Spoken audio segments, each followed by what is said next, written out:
Световните екосистеми са в упадък, животинските видове изчезват, климатичните промени се случват.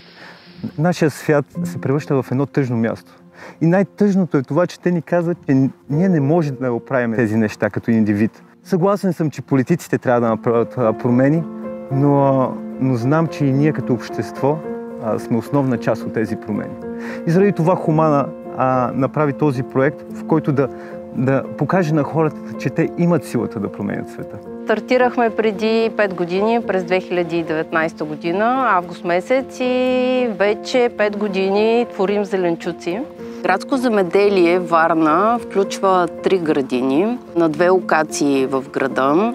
В тези 3 градини работят 60 човека. До сега за 5 години сме дипломирали 50 градинари. Произвели сме над 12 тона екологично чисти зеленчуци. Провели сме над 100 семинара, много събития и сме участвали в много благотворителни акции.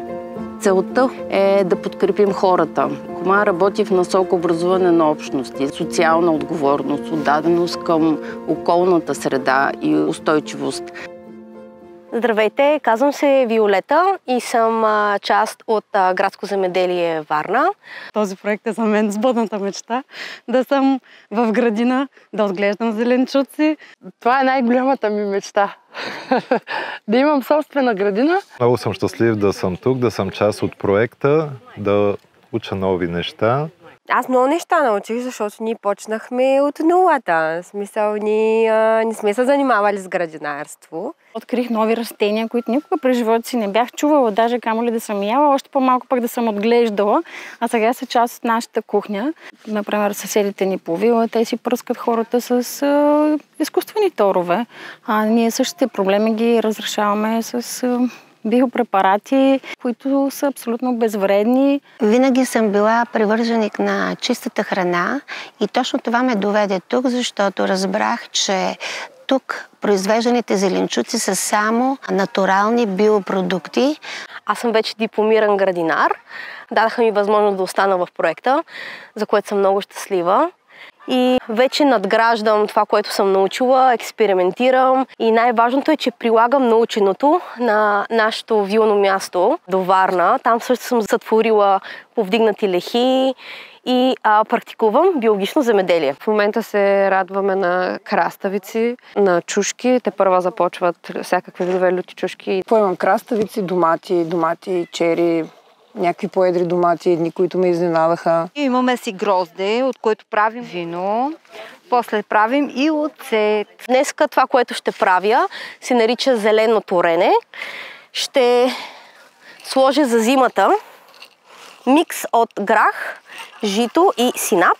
И също така ще вкопая в земята. Това са листа от пипер. Те ще си огниват цяла зима. Ние сме напръскали лихите с добри микроорганизми, докато дойде момента за пролета и слагането на следващите култури. По този начин обогатяваме нашата почва.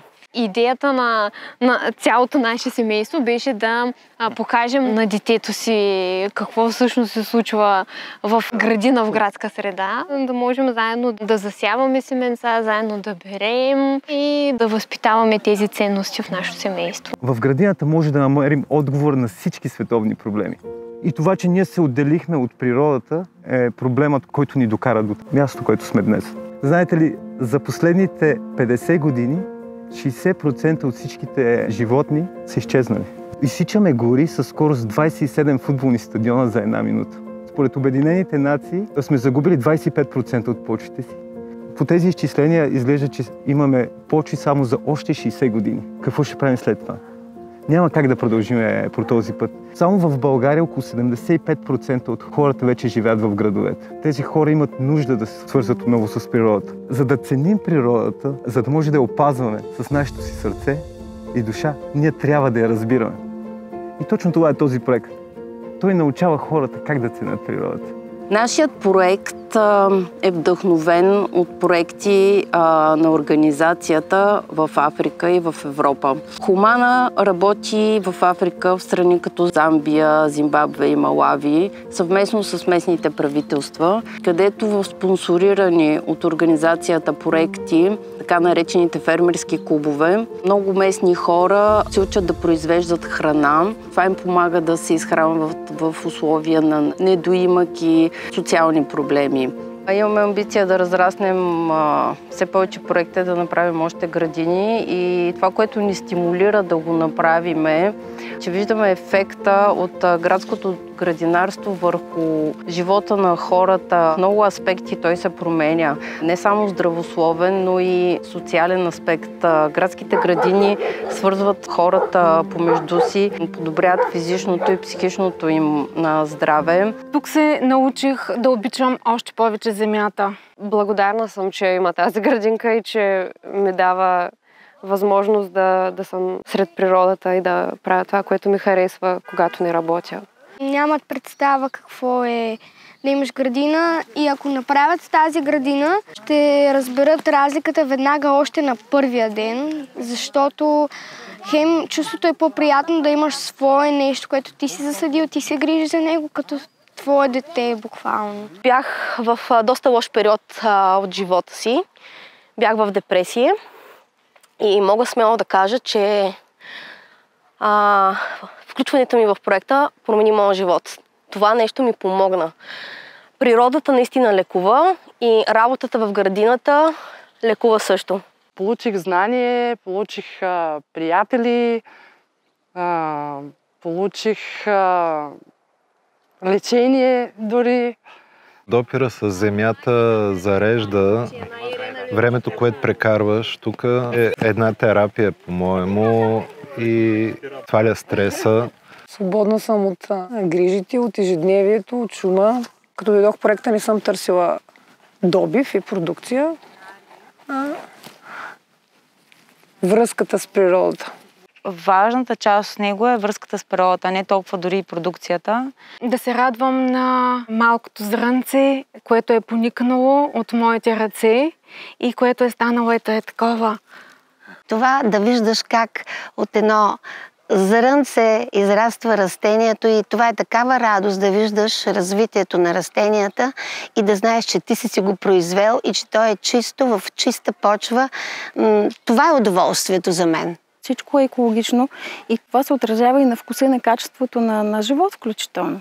И се оказа, че градинарството всъщност е един голям експеримент по наблюдение. Ние тук се учим всъщност да се доближаваме до природата, да се учим от нея. Когато си тръгвам с пълна кофичка с зеленчуци, наистина казвам благодаря и днес, че има какво да сложа в нея.